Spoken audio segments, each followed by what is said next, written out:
une grâce que je voudrais partager avec vous aujourd'hui. L'hiver est en train de partir et Nestor nous apporte la joie. Nestor David n'est plus à présenter. Je le reçois pour qu'on parle un peu de lui. Beaucoup de gens ne savent pas qui est véritablement Nestor David. Parce que la victoire qui a plusieurs papas, c'est comment dirais-je, l'échec, la défaite qui est orpheline. Nestor David. Bonjour, nous sommes sur la place Châtelet à Paris. Qu'est-ce que ça vous fait de voir tout ce beau monde, Châtelet? Oui, c'est magnifique, c'est magnifique. L'architecture est magnifique, le design est vraiment magnifique. C'est merveilleux, c'est merveilleux. Il n'y a rien à dire. Tout ça démontre la puissance de Dieu. Nestor David, tu as un parcours atypique. Ouais. Tu n'as jamais mis pied à l'école. Oui. Tu as connu une vie d'enfance extrêmement difficile. Tu peux nous en évoquer quelques traits de ce parcours si difficile que tu as vécu? Bon, il faut dire que pour moi aujourd'hui, j'ai compris que tout ce que j'ai connu comme situation difficile, comme souffrance, c'était pour moi une école. C'était une école, l'école de la vie. Parce que j'ai eu à le dire sur un journal il n'y a pas longtemps, que moi la souffrance m'a beaucoup apporté. Beaucoup de personnes n'ont pas bien compris ce que je voulais dire.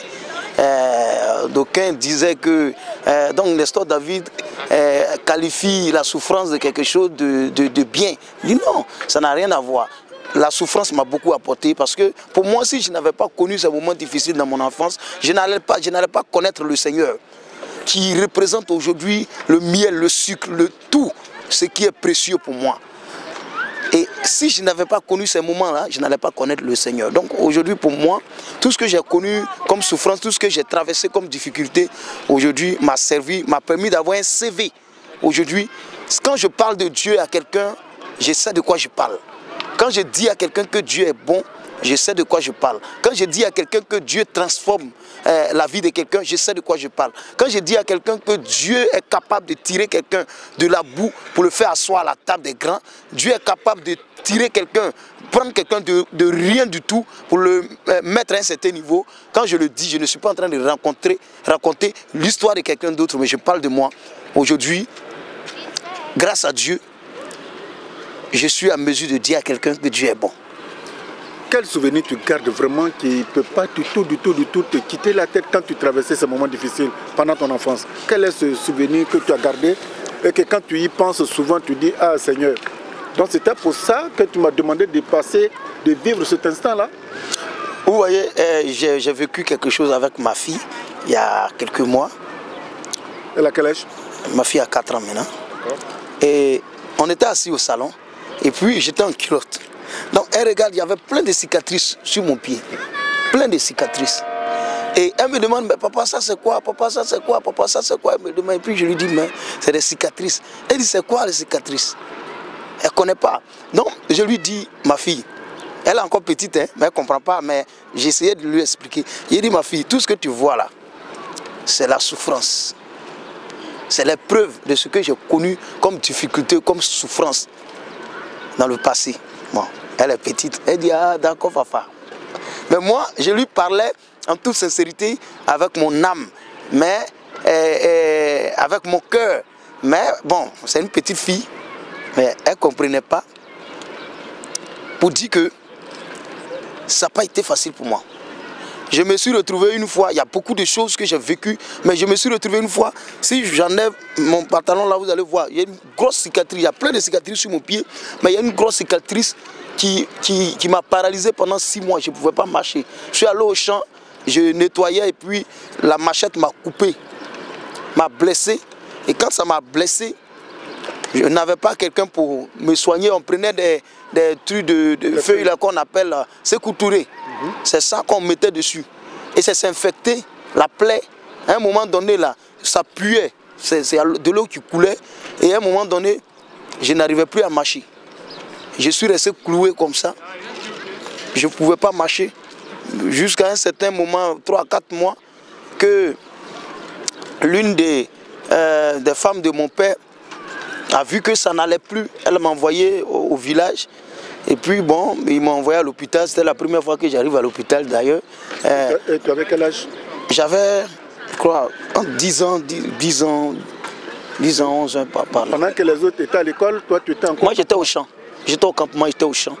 C'est moi qui faisais tout au champ. J'étais au champ, les autres partaient à l'école. Et puis chaque samedi ou vendredi soir, ils venaient au village, au champ, au campement. Ils nous trouvent là-bas. Quand je les vois, ils sont en train d'étudier, ils ont leur ardoise, des cahiers. Je les enviais, j'étais content. Oui, mais qu'est-ce qui t'a fait épargner ça? Pourquoi tes parents t'ont épargné de la scolarité des autres pour faire de toi, entre guillemets, un enfant de maison?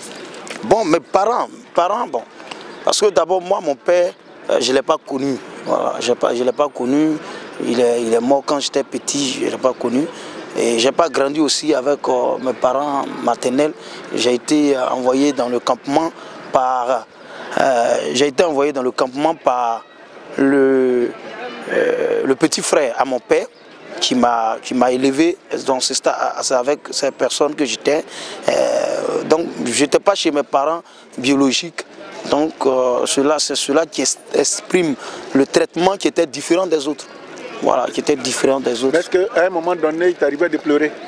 Oui, mais pleurer était ma nourriture préférée. Je passais tout le temps à pleurer. Parce que chaque fois qu'on me fait quelque chose qui me fait mal, je me mets quelque part seul et puis je pleure. Chaque fois que je vis un moment de tristesse, je me mets quelque part puis je pleure.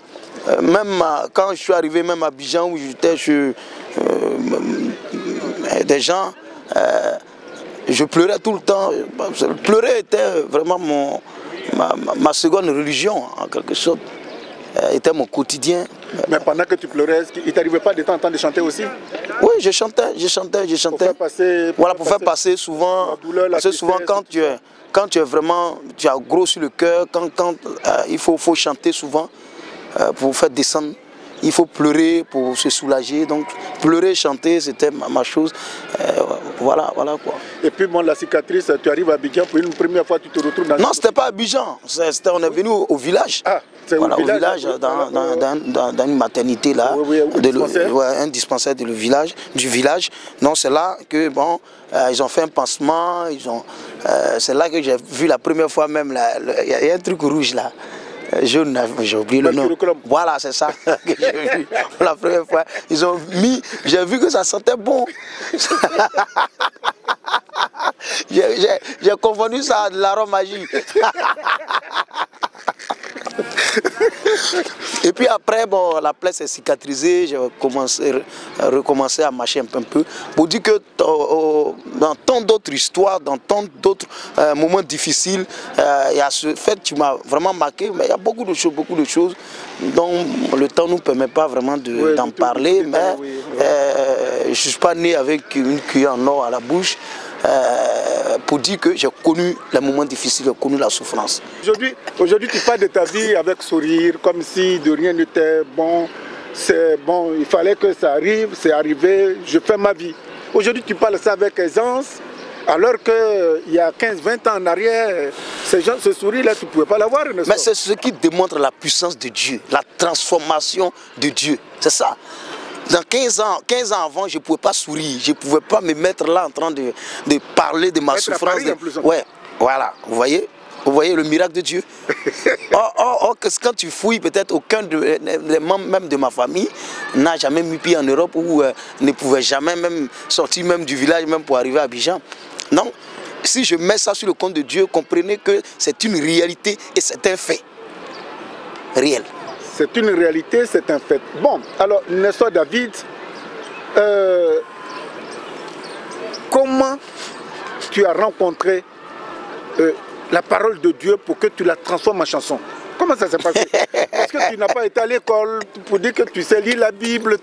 Vraiment, quand je dis que Nestor n'a pas été à l'école, je ne me moque pas de lui. Si aujourd'hui il s'exprime, on va en arriver. Mais tu n'as pas été à l'école, tu ne sais pas lire la Bible et puis aujourd'hui tu dis non, Dieu.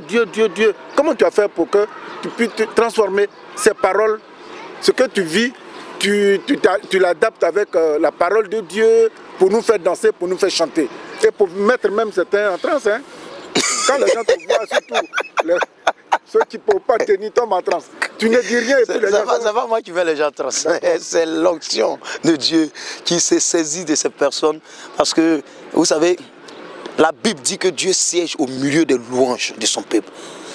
On ne peut pas louer Dieu sans que Dieu n'agisse. Dieu siège, c'est là où il habite. C'est là où il prend des décisions. Donc quand on l'appelle par nos louanges, il arrive, il fait des choses. Mais tu n'as pas été à l'école. Comment tu as connu? Qui t'a parlé de Dieu en fait? D'abord, je vais répondre à votre première question. Vous dites que je ne sais pas lire et autres. Comment j'ai connu la... reprenez la question. Oui, comment vous avez su adapter quelqu'un qui n'a jamais été à l'école? Comment tu as pu, je te tutoie, excuse-moi, comment tu as pu adapter toutes ces paroles-là en une parole religieuse pour que les gens rentrent en transe, qu'on te voit, te toucher, c'est... Bon, Nestor. D'abord, je comprends bien ta question. Pour dire qu'on n'a pas besoin de savoir lire la Bible. On n'a pas besoin de savoir lire pour exercer le ministère, pour faire l'œuvre de Dieu. La Bible, il est en moi. Parce que j'ai Dieu. La Bible, c'est la parole de Dieu. La Bible dit qu'au commencement, était la parole. Était la parole. Et la parole était avec Dieu. Et la parole était Dieu. Vous voyez, c'est trois choses. Mais tout est fait. Et la Bible dit toute chose a été faite par la parole. Mais la parole, si j'ai la chance de lire la Bible, c'est une grâce. Mais si je n'ai pas la chance de savoir lire, mais la Bible, j'ai la Bible en moi. Parce que j'ai Dieu en moi, j'ai sa parole en moi. Donc je n'ai pas forcément besoin de savoir lire pour chanter Dieu, pour chanter la parole de Dieu, pour exercer le ministère. Depuis mon enfance, Dieu était en moi, sa parole était en moi. Et le temps voulu par Dieu, Dieu a voulu que je libère cette parole-là par mon expérience, par mon témoignage, par ce que je vivais, par ce que j'ai vécu. Pour libérer ce message accompagné de puissance d'onction, afin que d'autres personnes qui se retrouvent dans cette situation sachent que Dieu est fidèle, Dieu est capable de transformer leur vie. C'est des témoignages de la puissance, de la manifestation, de la grandeur, de la puissance de Dieu que je chante. Pourquoi tu n'as pas opté à être pasteur et puis tu es devenu chanteur? C'est pour dire tout simplement que chacun a sa vocation. Dieu appelle mouton, mouton. Bœuf, bœuf, cabri, cabri, l'homme, l'homme, maison, maison. Pour dire quoi? Dans l'appel de Dieu, dans l'appel de Dieu, dans l'œuvre de Dieu, tout le monde est important. Même celui qui balaye à l'église, il est important. Au même titre que celui qui est pasteur, celui qui est apôtre, celui qui est évangéliste, celui qui chante. Moi, la vocation que Dieu m'a donnée, le ministère que Dieu m'a donné pour promouvoir l'évangile, c'est à travers la louange. C'est à travers la louange. Si j'étais appelé comme pasteur, je serais devenu pasteur. Bon. Mais je ne suis pas appelé comme pasteur, Dieu m'a appelé comme chanteur de l'Éternel. Qu'est-ce qui va faire ta révélation? Qu'est-ce qui va faire qu'on va te révéler? Et qui t'a fait révéler? Celui qui m'a fait révéler, c'est Dieu. Oui, mais Dieu, on ne le voit pas comme ça pour que dire, bon, écoute Nestor, viens, il y a un studio d'enregistrement ici, il faut rentrer, tu vas chanter. Mais par qui Dieu est passé? Voilà maintenant je comprends votre question. Voilà. Parce que quand vous dites qui m'a révélé, c'est Dieu qui m'a révélé au temps convenu par lui-même. Il est passé par qui? Il passe toujours par des gens. Dieu ayant vu ma souffrance, les moments difficiles que je connaissais, Dieu sachant que Sikobois, par-ci par-là, dormir dans le salon, par-ci par-là, souffrir par-ci par-là, Dieu, bon ouais, etc. Dieu ayant vu ma souffrance, étant dans une église où je chantais, Dieu est passé par des gens, comme je l'ai dit tout à l'heure. Dieu est passé par un monsieur, du nom de monsieur Onora Djidje, qui était ingénieur de son au studio Séquence de Alain Sawaya, qui m'a rencontré, qui m'a vu chanter, n'ayant pas une belle voix, n'ayant pas de belles compositions, ne sachant pas écrire ni lire, a été touché par l'Esprit de Dieu. Parce que moi je dis c'est par l'Esprit de Dieu, parce qu'il n'était pas obligé, il ne me connaissait pas, je ne représentais rien, je ne signifiais rien en ce moment-là. Je ne pouvais même pas m'acheter une paire de chaussures ou pantalon comme ça. Je ne ressemblais à rien, monsieur Joël Etienne. Mais Dieu s'est saisi de lui comme un corbeau. Le corbeau qui est venu nourrir Élie. Pour dire, celui-ci est mon fils.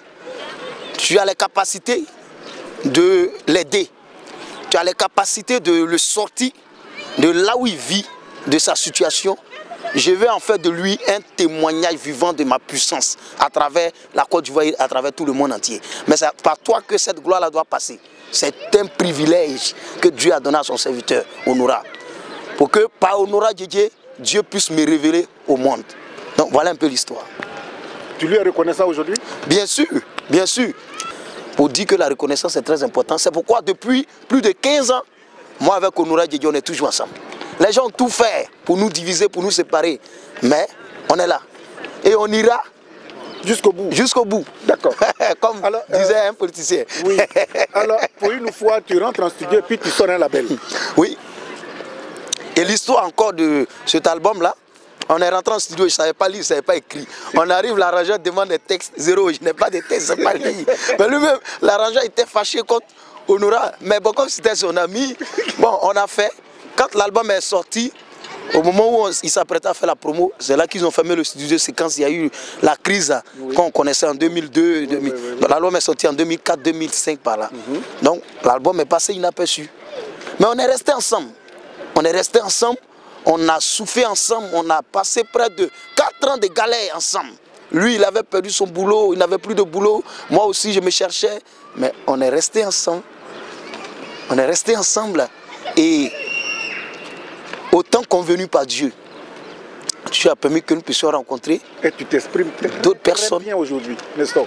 Ah, c'est une grâce. Tu as dit que tu maîtrises la langue de Molière comme si tu étais allé jusqu'à l'université. C'est vraiment une grâce. C'est une grâce. Une fois, j'étais aux États-Unis oui. À un concert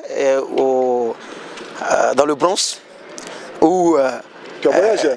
Oui, beaucoup. Par la grâce de Dieu, je voyage beaucoup. Pas j'ai voyagé, mais je voyage toujours beaucoup. Et on était dans la salle, bon, je parlais. Et puis, j'ai dit aux gens, je ne suis pas allé à l'école. Il y a un professeur en lettres modernes, qui est pasteur à Micha, que je salue au passage, qui dit non, faut arrêter de nous blaguer. Toi, français, le français que tu parles là, moi j'ai une maîtrise en lettres modernes. Je ne peux pas parler français que tu parles. Toi, tu viens de dire que tu n'es pas allé à l'école. J'ai dit non, c'est la grâce de Dieu, je ne suis pas allé à l'école. Mais quand Dieu t'appelle, il te qualifie, il te donne tous les équipements qu'il te faut. David, quand il devrait aller affronter le Goliath, c'est vrai, David, ils lui ont porté les armements de Saül. Mais il a vu qu'il n'était pas adapté à ça. Dieu l'a revêtu des armements qui étaient propres à lui. C'est quoi? Des cailloux, un lance-pierre. Mais à travers ça, il a vaincu le Goliath. Pour dire, quand Dieu t'appelle, il t'équipe.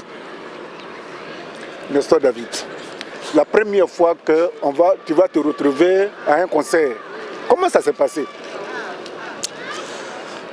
Un concert, c'était mon premier concert au Palais de la Culture.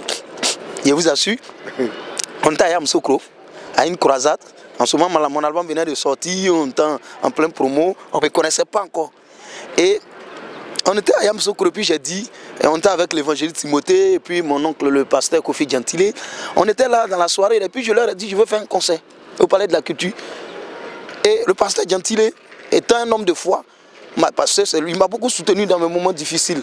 C'est lui-même qui m'a offert 50 000 francs pour faire ma première maquette. Pasteur Gentile, que je salue, et c'est pourquoi je chante toujours son nom, Papa Kofi Gentile. Non, je chante là, c'est de lui que je parle. D'accord, ok. Et après lui, maintenant, c'est Honora Djedje. Oui, mais en ce moment, je connaissais Honora Djedje. Ah, ok, d'accord. J'ai connu Honora Djedje avant lui, mais c'est lui qui m'a offert 50 000 francs pour aller faire une maquette, pour chercher un producteur pour le deuxième album. Ouais, maintenant, le concert. J'ai dit aux gens, j'ai dit au pasteur Gentile et à l'évangéliste Timothée que je vais faire un concert au Palais de la Culture. Et ils ont cru en moi. Évangéliste Timothée dit, mais tu peux faire, tu peux le faire.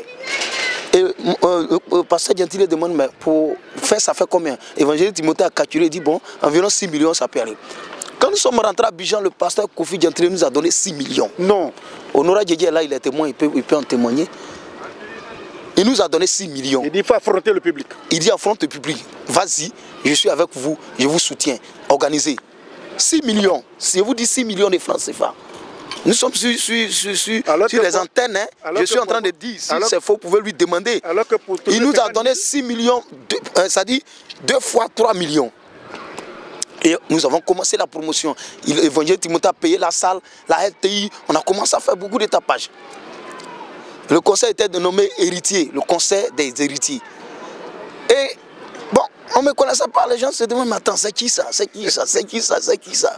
En ce moment, j'avais la grâce de passer tout le temps à la RTI parce qu'Honoré Didier était à la RTI, en stage à la RTI. Donc il faisait passer le clip. Une fois même, ils l'ont convoqué même. Il dit, mais, tu fais passer le clip de ce Ghanéen, ce villageois-là. Quels sont vos liens?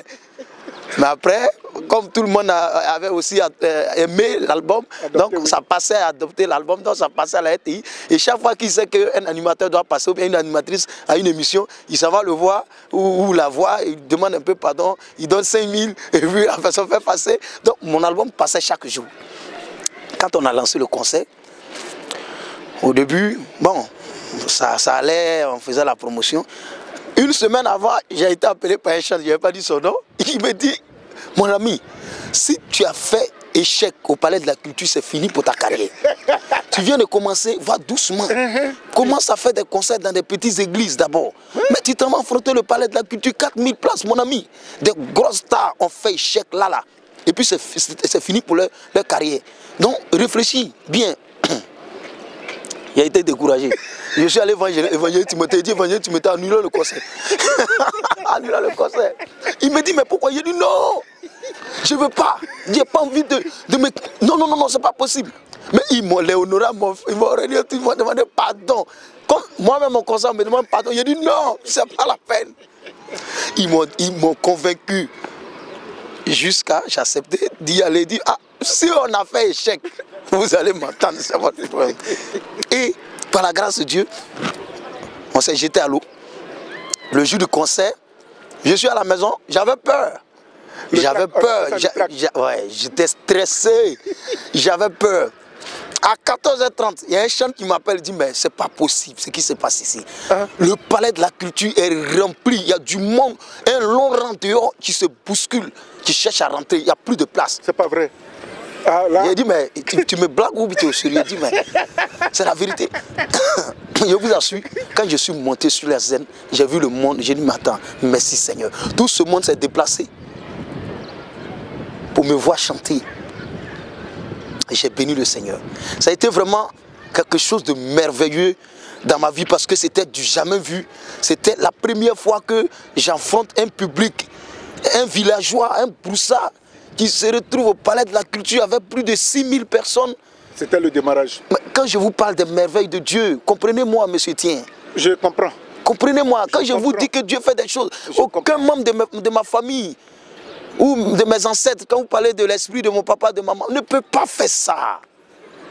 Ils sont trop petits pour ça, pour faire ces choses. Un homme ne peut pas faire ces choses. Alors tu montes sur le podium et tu vois le public. Tu vois le public. La salle est bourrée, dans les couloirs, des chaises partout. Tout est rempli. Alors? Et je me mets à exercer mon ministère. Et Dieu se manifeste, l'onction descend pendant la prestation. Des miracles s'opèrent. Pendant que je chante, moi, à un moment donné, j'ouvre les yeux et vois des gens sont à terre. Je dis, mais qu'est-ce qui se passe? Et c'était merveilleux. Et paraît-il, et ça, je crois que même Honora, même qui filme en ce moment, il ne peut pas avoir cette information. Il y a une dame qui est mariée à son mari, qui est mariée. Elle cherchait un enfant, elle n'en a pas eu. Le fait de t'avoir attrapé, la femme est partie. Tes chansons lui ont permis d'avoir une grossesse. Comment, enfin, je ne sais pas si le témoignage, je l'ai mal perçu, mais comment ça s'est passé? Oui, c'est vrai. Là, c'était au deuxième concert. Deuxième concert au Palais de la Culture. D'accord. Bon, si vous regardez la vidéo, vous voyez que vers la fin du concert, il y a eu beaucoup de guérisons, beaucoup de miracles. Je pense que le concert est sur YouTube. Il y a eu beaucoup de miracles. Et c'est dans ces moments-là, parce que quand on fait un concert, à la fin du concert, nous rentrons dans des temps vraiment où l'Esprit de Dieu se manifeste puissamment pour apporter des guérisons, des miracles, des changements, des transformations dans la vie des gens. C'est par toi que Dieu passe pour réaliser tous ces miracles-là. Mais vous savez, Dieu est souverain dans sa volonté, il fait ce qu'il veut. Dieu utilise tout le monde, mais seulement il faut se disposer. il faut simplement se disposer, se mettre dans des conditions pour que le Saint-Esprit puisse descendre. Alors, la femme? Pendant le concert, pendant qu'on était en action, et elle est tombée sur onction comme toute autre personne qui sont tombées. Beaucoup de personnes ont reçu le miracle. Peut-être certainement c'est elle qui a rendu son témoignage. Et c'est quelques mois après que j'ai été appelé. J'ai été appelé par un monsieur, une personnalité. Et puis bon, je l'ai rencontré. Après, il m'a offert une voiture. Et il a rendu le témoignage de sa femme. Après, elle a accouché. Et pas qu'elle.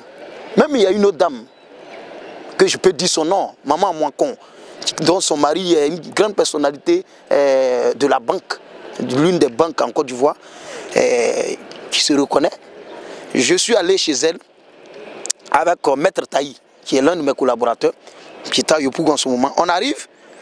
Ça, tu ne chantais pas, hein? Non, je chantais en ce moment. Je chantais. Non, enfin, je veux dire que tu allais chez eux. Ouais, ils m'ont invité à manger. Ah, ouais, là-bas. Ils m'ont invité à manger. Oui. Je ne les connaissais pas. D'accord. Mais eux, ils venaient à mes concerts, oui. Mais je ne les connaissais pas, je ne les ai jamais vus. On allait chez eux, on a fini de manger, ils ont demandé que je prie. Quand on a fermé les yeux et commencé à prier, j'entends un bébé qui pleure. J'ouvre les yeux, je leur dis, j'entends un bébé qui pleure, comme si l'enfant cherche ses parents. Qu'est-ce qui se passe? Il y a un enfant qui pleure. Et la dame et son mari, ils ont commencé à se regarder. Elle a commencé à couler des larmes.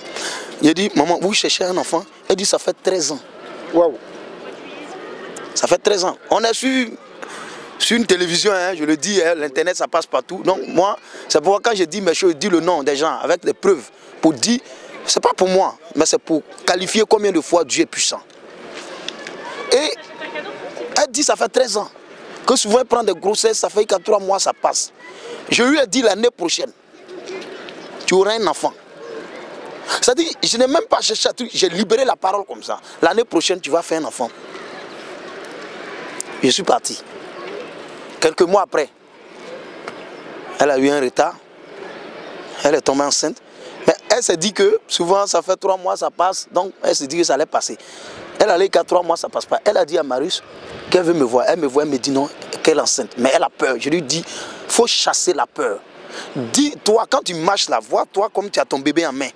Commence à faire ton trousseau, parce que tu vas enfanter. À un moment donné, quand elle avait 6 mois ou 7 mois de grossesse, elle a déménagé pour venir rester à côté de moi. Elle a déménagé pour venir habiter non loin de moi. Ça dit, l'immeuble qui est en face. En ce moment, je suis à Yopougon. Elle est venue en face pour dire que là, au moins, mon esprit, là, ça va contrôler. Elle va pas. Et par la grâce de Dieu, elle a couché son fils qui s'appelle David Chris Messi. Waouh. Un joli garçon. Oh. Je pense que, parce que j'ai vu en songe qu'elle était enceinte, je ne sais pas si elle a accouché. J'ai vu en songe, je ne l'ai pas encore appelée.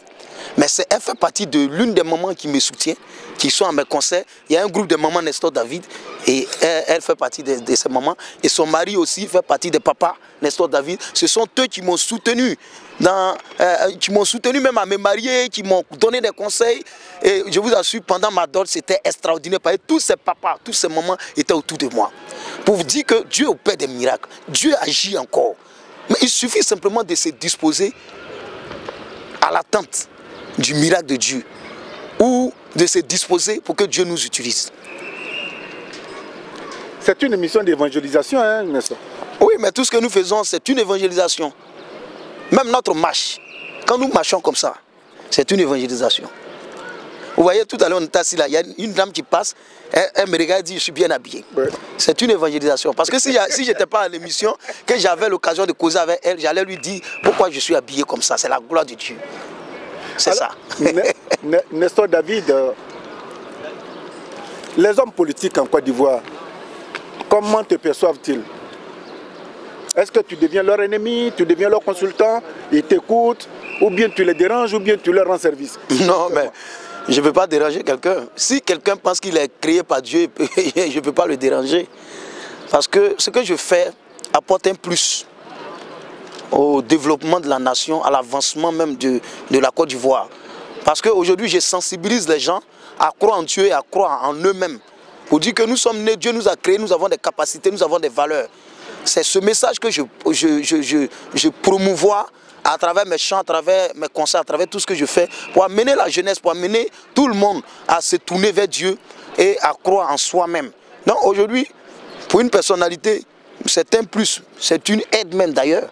En plus de l'évangélisation, il y a quelque part des conseils qu'on donne aux gens à ne pas prendre la facilité et à aborder la vie du combat. Avec beaucoup de spiritualité, avec beaucoup de croyance en Dieu. Oui, mais et puis je bénis le Seigneur parce que les autorités m'aiment bien, ils m'estiment bien. N'étant pas un politicien, moi je ne fais pas de politique. J'ai la grâce, tous les bords politiques m'apprécient bien, m'invitent, me parlent bien avec moi, échangent avec moi, toutes les personnalités. Comment tu fais pour résister à toutes ces femmes, les femmes? Elles t'ont tenté beaucoup, elles te tentent beaucoup, n'est-ce pas? Non, comment tu fais pour résister? Elles ne me tentent pas. Mais les femmes, quand elles te voient... Ça n'a rien à voir. En fait, vous savez, estimer quelqu'un et puis aimer quelqu'un, estimer quelqu'un n'a rien à voir à être amoureux de ces personnes, de ce dernier. C'est-à-dire, très souvent on confond. Ces femmes-là, ce n'est pas qu'elles sont amoureuses de moi. Elles aiment ce que je fais, elles estiment ce que je fais, elles apprécient l'onction qui est sur ma vie. Ça n'a rien à voir le fait qu'elles veulent forcément coucher avec moi. C'est pas ça. C'est loin de là. Alors, ta vie de famille, comment ça se passe? Ça va, madame? Ça va, je suis marié, j'ai mes 2 enfants, ma femme, ça va. Et ta femme, elle te soutient aussi dans ce que tu fais? Bien sûr, bien sûr. Elle aussi, elle va chanter bientôt? Non, elle n'a même pas une belle voix maintenant, elle ne peut pas chanter. Est-ce que tu accepterais qu'un jour, un de tes enfants se donne à Dieu comme toi, tu te donnes à Dieu aujourd'hui? Mes enfants vont à l'église, ma fille, elle chante. Pas qu'elle chante à l'église, mais elle chante les chants de Dieu. Même mon fils, le bébé de 1 an, là, il chante... louons le Seigneur, il est vivant. Il chante. Parce qu'ils vont à l'église tout le temps avec leur maman. Donc, moi, mes enfants vont grandir dans la foi chrétienne. Parce que c'est ce que j'ai découvert comme trésor. Donc, si j'aime mes enfants, je dois partager avec eux. Nous sommes en fin d'émission. Nestor, qu'est-ce que tu veux que les gens retiennent? Non seulement pas de toi, mais de la vie d'abord, et puis de toi en plus. Moi, ce que je ne veux pas forcément que les gens retiennent quelque chose de moi. Moi, je ne représente rien. Moi, je ne suis rien.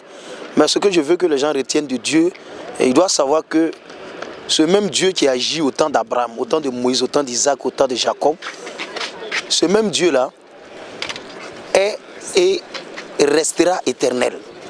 Pour dire qu'aujourd'hui, on a tendance à faire croire que Dieu n'agit plus. Non, ce n'est pas parce que Dieu n'agit plus. Mais Dieu agit toujours. Mais c'est parce qu'aujourd'hui, nous n'avons plus cette foi.